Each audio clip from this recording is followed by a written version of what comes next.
He was lying in that hospital bed, barely breathing, while his own children stood outside calculating their inheritance. But the woman crying beside him, holding his hand like it was sacred, she was just the housekeeper. What this dying billionaire didn't know was that his final test would reveal a truth so devastating. Before we go deeper, let me know in the comments where you're watching from. I'd love to hear from you. And if you're new here, please hit that subscribe button. Trust me, you don't want to miss what happens next. This is the story of Vikram Malhotra, a man who built a business empire from absolutely nothing and lost his humanity somewhere along the way. By the time Vikram turned 65, he had more money than he could spend in 10 lifetimes. He owned luxury hotels in Singapore, shopping malls across India, apartment buildings in London, and tech companies in Bangalore. His bank account had so many zeros that even he'd stopped counting. But here's what nobody tells you about wealth. It builds invisible walls around you. Walls so high that you can't see who's real and who's fake anymore.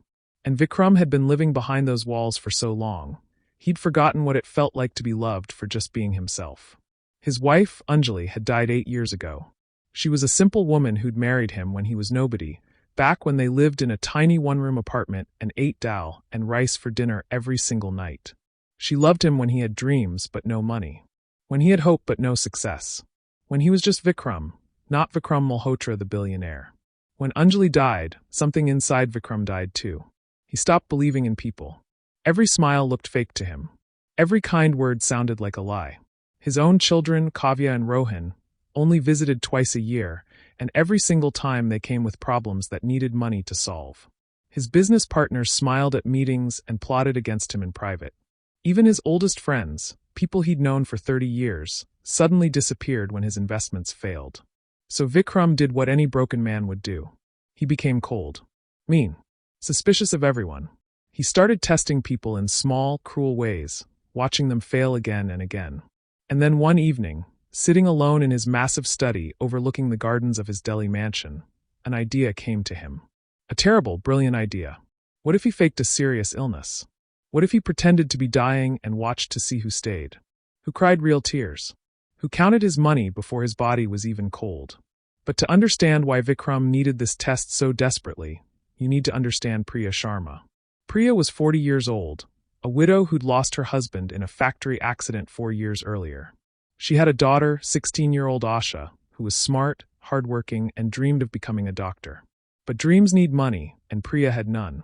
So Priya worked as Vikram's housekeeper. Not because she wanted to climb any ladder or impress anyone. She just needed to survive. To feed her daughter. To keep a roof over their heads. Every morning, Priya arrived at the mansion at 6 o'clock sharp. She made Vikram's chai exactly the way he liked it, with ginger and cardamom, and placed it on his desk before he woke up. She cleaned that enormous 15-bedroom house with quiet efficiency, never complaining, never asking for extra money or special treatment. Vikram barely noticed her. To him, Priya was just part of the background. Like the furniture. Like the paintings on the wall. Just another thing in his house that worked properly. But Priya noticed him. She saw how he stood by the window for hours, staring at nothing. She saw how his face changed when his daughter called, how his shoulders slumped when his son made excuses not to visit. She saw how he ate dinner alone every single night in a dining room that could seat 30 people. She saw his loneliness. The kind of loneliness that money can't fix. And even though she never said it out loud, Priya felt sorry for him. Not because he was poor, but because his heart was empty. One night in October, Vikram made the phone call that would change everything. He called his personal doctor, Dr. Rajesh Kumar, a man he'd known for 25 years and trusted more than anyone else in his life. Vikram laid out his plan like a military operation. He would fake a heart condition. Something serious but not too specific. Dr. Rajesh would confirm the diagnosis to everyone. Vikram would act like a dying man. And everyone around him would show their true colors. Dr. Rajesh was uncomfortable with the whole idea. "This is wrong, Vikram," he said. "You're playing with people's emotions." But Vikram was convincing. He always was. He explained that he just wanted to protect himself from people who only saw him as a bank account. He wanted to know the truth before he wrote his will. He wanted to know who deserved his fortune and who didn't. Finally, Dr. Rajesh agreed, but with one condition. If Vikram's health actually got worse, if the stress caused a real medical problem, they would stop immediately. Vikram agreed. He thought he was in complete control. He thought he could predict every reaction, calculate every move, manipulate every outcome. But life has a funny way of humbling people who think they're gods. The collapse happened on a Thursday morning, right after breakfast. Vikram was sitting at the dining table, reading the newspaper, when he suddenly grabbed his chest and fell forward. His coffee spilled everywhere. The newspaper scattered across the floor. Priya was in the kitchen washing dishes when she heard the crash. She ran into the dining room and found him on the floor, gasping for air, his face twisted in pain. She screamed. She fell to her knees beside him, pressing her hands against his chest, begging him not to leave her. "Sir, please. Stay with me. Please." Within 10 minutes, an ambulance arrived.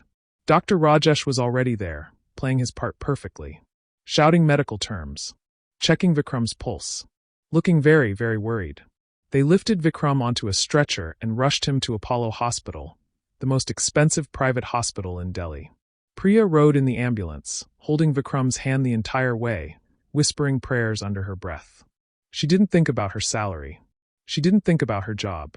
She only thought about the man who'd employed her when she was desperate, who'd never treated her badly, who was now slipping away right in front of her eyes. At the hospital, news spread fast. Vikram's daughter, Kavya, arrived within 3 hours, her designer handbag swinging, her high heels clicking on the marble floor. Her face showed concern, but her eyes were cold and calculating. His son, Rohan, flew in from Bangalore the next day with his wife. Within hours, they were already whispering about property and bank accounts. Vikram's business partners sent expensive flower arrangements with cards full of fake sympathy. But Priya? Priya never left. She slept in an uncomfortable plastic chair beside his bed. She survived on hospital chai and whatever biscuits the nurses offered her. She read prayers from a small book she carried in her purse, even though she wasn't sure Vikram could hear her. When he sweated through the night, she wiped his forehead with a damp cloth. When the doctors announced he had only weeks to live, Priya broke down in the hallway, crying so hard she couldn't breathe. Vikram, lying in that bed with his eyes half closed, heard everything, saw everything. And for the first time in years, he felt something other than anger and suspicion. He felt shame. The act continued for days. Vikram played his role perfectly. His voice was weak. His movements were slow. He looked like a man accepting death. Kavya and Rohan visited in shifts. But their conversations always came back to the same thing. The will. The properties. The businesses. The bank accounts. They spoke in whispers just outside his room, thinking he couldn't hear.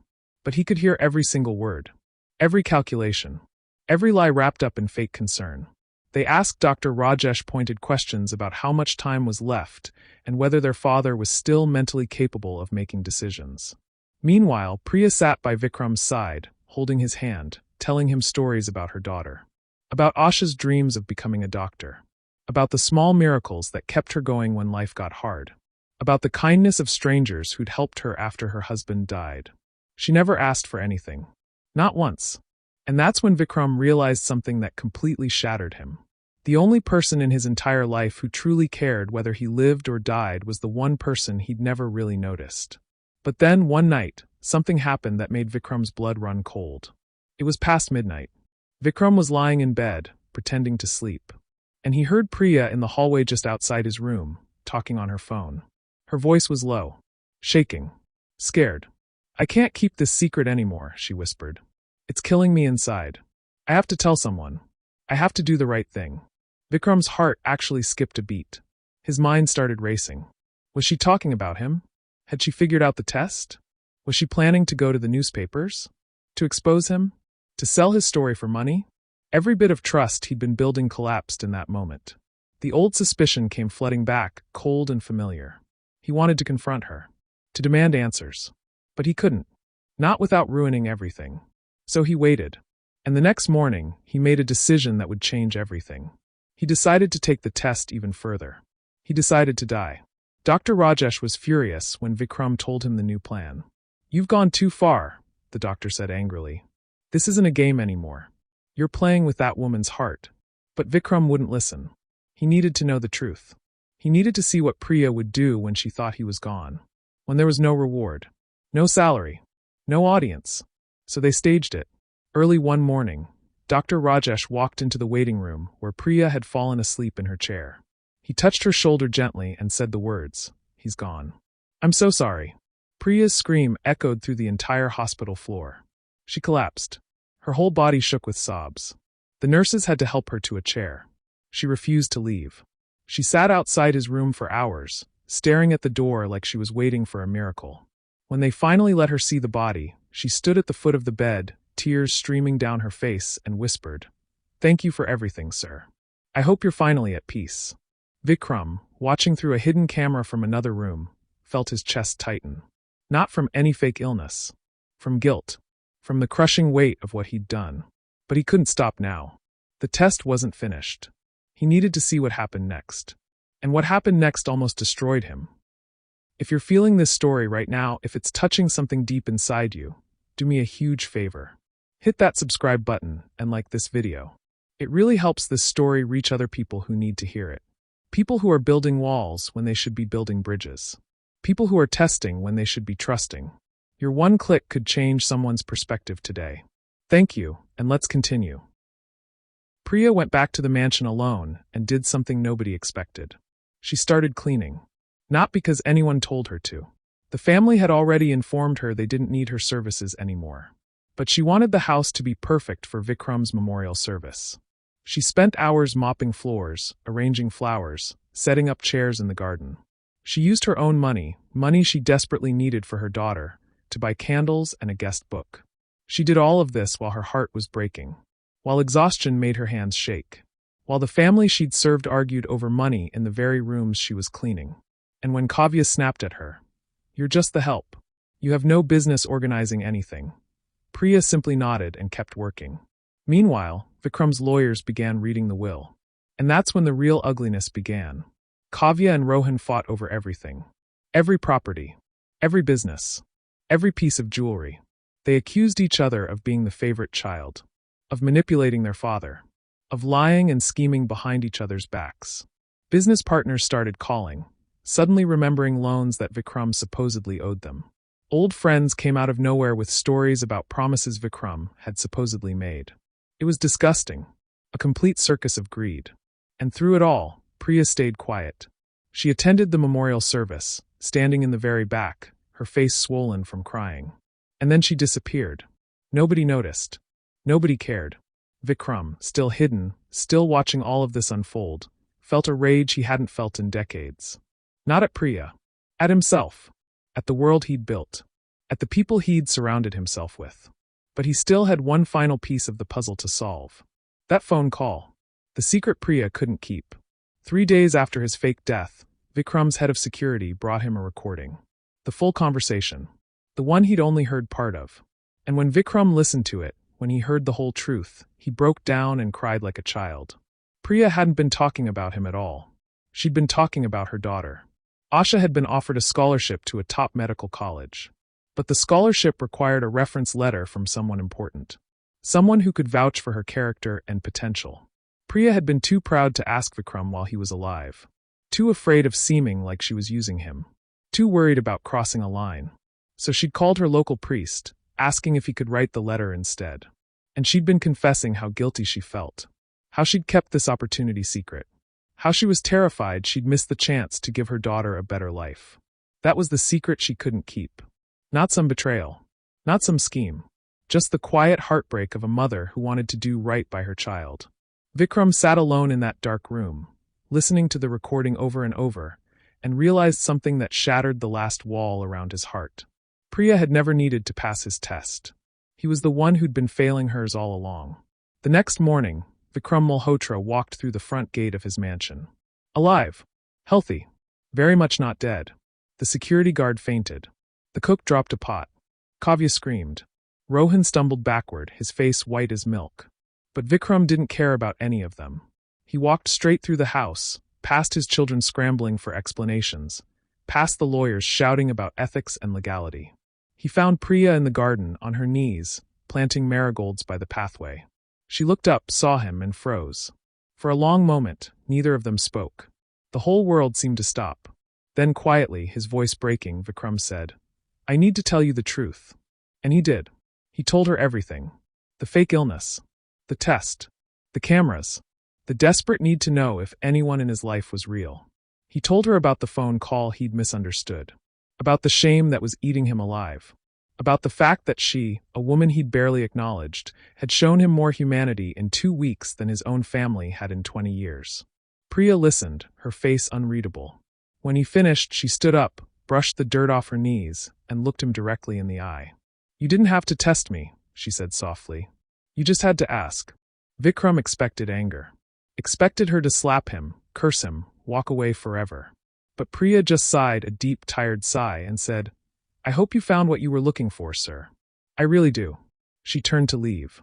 But Vikram stopped her. "Wait, please." He reached into his jacket and pulled out 2 envelopes. "This," he said, holding up the first one, "is a reference letter for Asha. The best reference letter I've ever written. And this," he held up the second envelope, "is a check for her complete medical education. All 7 years. Tuition, books, hostel fees, everything she needs to chase her dreams." Priya stared at the envelopes, her hands trembling. "I can't accept this." "You already earned it," Vikram said, his voice cracking.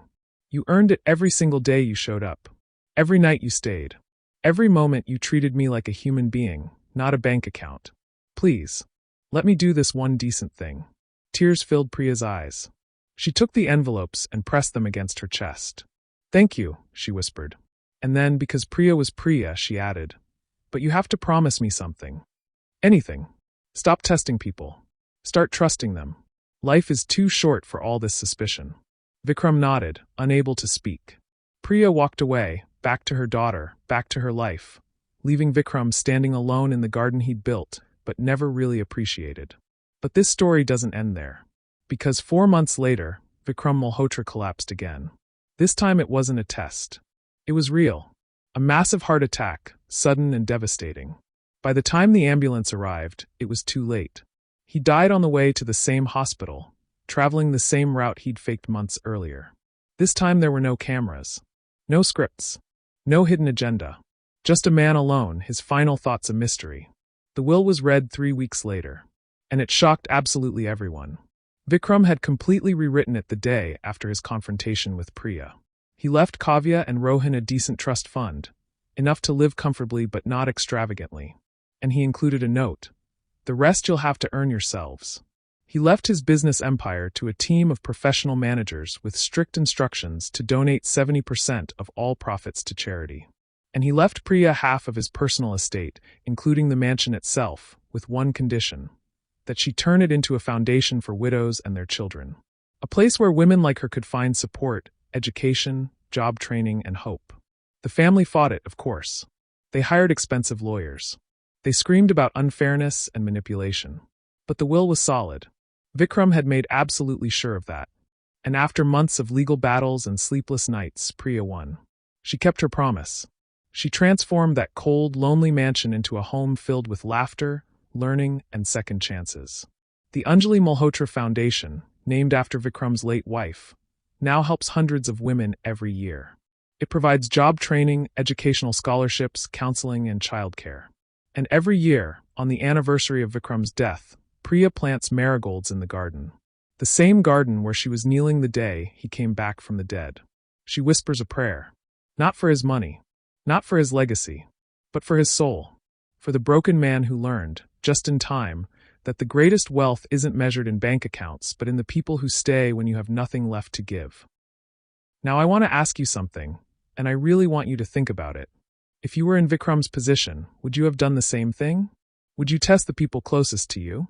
Or would you choose to trust them, even if it meant risking getting hurt? And if you were Priya, would you have forgiven him? Would you have accepted his apology, his money, his attempt at redemption? Or would you have walked away and never looked back? Tell me in the comments. I read every single one. Because stories like this aren't just about other people. They're mirrors. They show us who we are when nobody's watching. They ask us what we value, who we trust, and what we'd do if we had the power to test the people we love. And sometimes the answers scare us. Sometimes they change us. Vikram spent his whole life building walls. And it took a woman he barely noticed to show him that walls don't protect you. They just keep you alone. Priya spent her whole life giving. And it took a man who tested her to show her that her kindness wasn't weakness. It was power. And in the end, that power outlived him. It outlasted his empire. It turned a monument to loneliness into a sanctuary of hope. Here's the truth we all need to remember. The real test isn't whether people stay when you're dying. It's whether you're the kind of person worth staying for. And if you're not, whether you're brave enough to change before it's too late. Vikram almost ran out of time. He almost died twice without ever really living. But Priya gave him a third chance.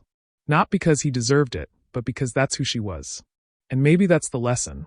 Maybe the people we underestimate, the ones we take for granted, the ones we barely see, they're the ones holding the keys to everything we're searching for. And maybe, just maybe, if we stopped testing them and started seeing them, we'd realize we already have everything we need. True wealth isn't found in bank accounts or properties. It's found in the people who love us when we have nothing to offer but ourselves. It's found in the kindness we show when nobody's watching. It's found in trust, not tests. And the greatest tragedy isn't dying alone. It's living surrounded by people, but never truly connecting with a single soul. Don't wait until you're on your deathbed to recognize the Priyas in your life. See them now. Appreciate them now. Trust them now. Because sometimes the people we overlook are the only ones truly seeing us. If this story moved you, if it made you think about the people in your own life, please subscribe to this channel. Share this video with someone who needs to hear it. And let me know in the comments where you're watching from. I read every single one, and I love connecting with you all from around the world. Your support means everything, and helps me bring you more powerful stories like this. Thank you for being here. Thank you for staying until the end. Now let's keep spreading these important messages together.